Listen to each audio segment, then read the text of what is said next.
أول رئيس فرنسي سابق بتم الحكم عليه بالسجن النافذ هو ساركوزي. بس ليش؟ بعام 2014 بدأ الاستماع أو التنصت على التسجيلات والمكالمات الهاتفية لنيكولا ساركوزي. كانوا وقتها عم يبحثوا على أدلة بشأن تمويله غير الشرعي لحملته الانتخابية ب 2007، ولكن أثناء استماعهم لمكالماته اكتشفوا قضية تانية، وهي انه نيكولا ساركوزي كان عم يحاول يحصل على معلومات سرية من القاضي يعرف من خلالها رأي باقي قضاة محكمة النقد بمسار التحقيق والقرارات المتوقعة لصالحه أو لصالح الدفاع، وأي معلومة سرية تانية من شأنها تساعده هو ومحاميه بتجهيز استراتيجية دفاع أقوى أو التأثير على مسار التحقيق لصالحهم. ساركوزي بوقتها كان عم يقترح على القاضي مقابل هالمعلومات منصب رفيع المستوى بموناكو، ومحاولته هي اعتبرها القضاء الفرنسي استغلال للسلطة ومحاولة فساد، وحكموا عليها بحكم نهائي بالسجن 3 سنوات رح يتم حرمانه خلالها من الترشح. أما بخصوص السجن فالسنة الأولى من ه3 سنوات رح تكون نافذة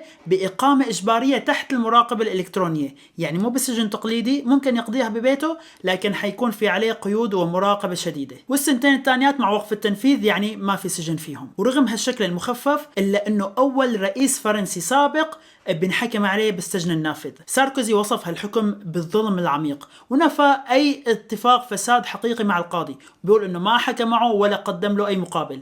مع هيك أعلن محامي إنه ساركوزي راح يمتثل الحكم النهائي، ولكن أيضا راح ينقض هالحكم وراح ينقضه أمام المحكمة الأوروبية لحقوق الإنسان يلي هي الحظ الأخير له بالنقد. وطبعا هون لازم نعرف إنه حكينا السابق كله عن القضية الثانية فقط اللي تم اكتشافها خلال ملاحقة القضية الأولى. القضية الثانية هي الفساد واستغلال النفوذ، لكن لسه في القضية الأساسية واللي هي التمويل غير الشرعي لحملته الانتخابية، وهي رح نرجع لها ببداية 2025 وممكن يكون في حكم آخر عليها، وبوقتها أكيد بخبركم شو بصير. وبشوفكم فيديو جاي. كنت معكم أنا عمر كوكاش. سلام.